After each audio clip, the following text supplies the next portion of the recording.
Hello YouTube, it's your girl Keisha Laundry and I'm back with another video. You guys, I'm so excited because I'm here to talk about the People magazine issue that just came out Friday today.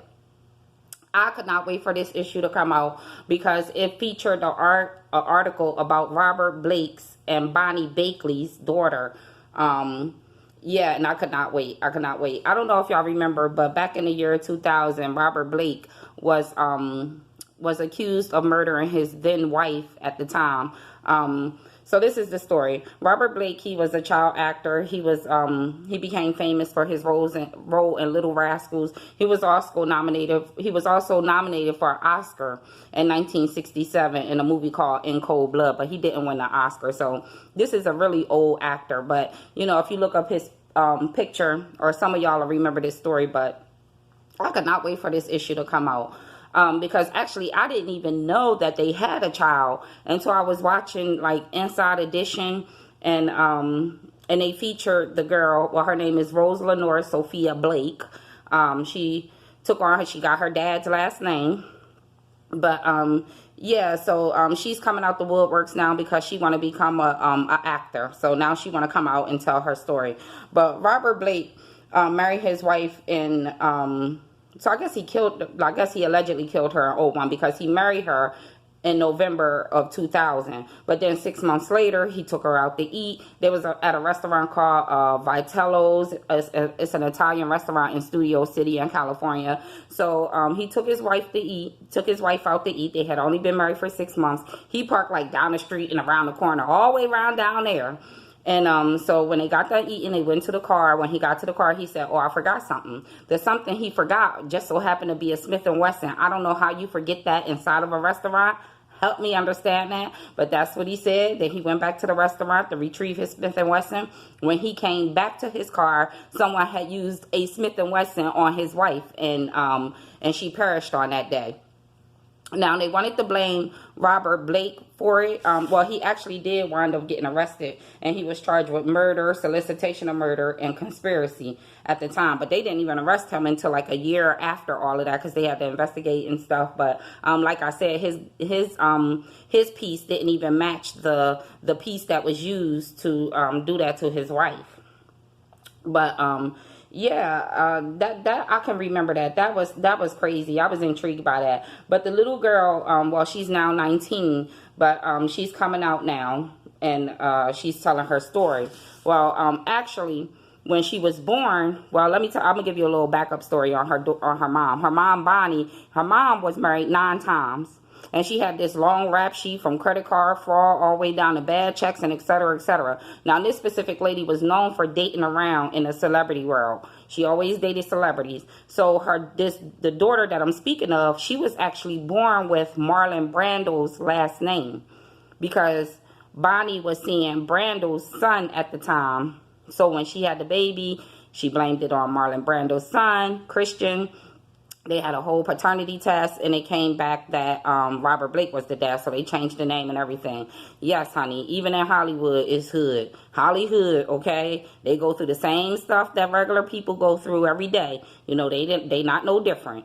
So, so her mother, you know, well, she grew up without her mother and without her father, unfortunately. Her sister, whose name is Delena Blake, she wound up adopting her during this whole thing. So she had her sister since she was younger, since she was an infant. Delena is actually a child from Robert Blake's first marriage. So Rose and Delena is related just because their father, they have the same father. So that's what makes them sisters.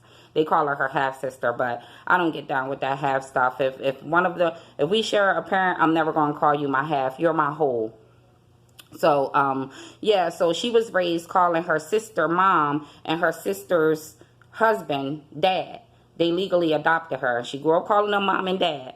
Now, for whatever reasons, the child didn't go visit her mother's grave until she was 18 years old. I guess she said she wasn't ready to deal with it, or it sounded like something that her sister said, "That'll be your decision. I'm not going to take you," because I can't see a child, you know, a child growing up without neither parent and not even making an attempt to go to her grave. But yeah, Rose Lenore, she spoke on having anxiety and deep depression and how she had to go through countless therapy sessions to, you know, to try to heal from this. And once she turned 18, a part of the healing process was to visit her mother's grave, and she also reached out to her father. Now, when they had their little meeting, she said her father had wanted to talk about her mother, but you know, she's still worried about that, so she stopped him from talking about her mom because she just not comfortable with that yet. But in the article she said that she didn't want to know if he did it, and she don't want to know if he did do it, because if he did it or if he didn't do it, because she don't want that on her mind. She don't want that on her conscience. But yeah, he was acquitted though of all the charges because they just had no forensic evidence. No forensic evidence. Now, first it was O.J. Simpson, and then it was Robert Blake. I guess these people in Hollywood just thought they could just start terminating their wives left and right. That's crazy. But yeah, it was interesting to see her all grown up, and you know, and the thing that resonated the most is that she told her father that she wasn't ready to talk about her mother, and she wants to become an actress. Now, when you're in that world and you're doing certain interviews, that's going to be one of the first questions that every interviewer is going to ask her. They're going to ask her about her parents. So she's going to have to get some therapy to learn how to talk about the things and how to approach it, how to answer, how to be comfortable in her own skin, you know, because that can cause a lot of anxiety. If that's not something you're ready to deal with, then you probably shouldn't come out in the spotlight, because everybody wants to know. I mean, even little old me want to know. You know, little old me, I want to know. I couldn't wait for this article to come out, because also in this issue of People magazine, they had an article about Mr. Matt Lauer, Mr. Autolock himself. So Mr. Autolock, of course, y'all know it's a book that's been written about this whole scandal that he's going through. It's called Catch and Kill. It's actually by Ronan Farrow, and he Mia Farrow's son. So these Hollywood kids, some of them got something going on for them. But yeah, he wrote a whole book about Matt Lauer's accusers and things like that, and I can't wait to read that book. I really can't. But the whistleblower was a lady named Brooke Nevels. She was the first one to blow the whistle on her. Now, this woman was Meredith Vieira's right-hand man, was her assistant, and they was at one of the Olympics. I don't recall what year it was, but I believe it was the Sochi Olympics. And during that time, the staff had some downtime, and they was at the bar at their hotel, and they was drinking. Matt Lauer invited Brooke Nevels up to his room. She went up to his room, and he proceeded to force himself on her, allegedly.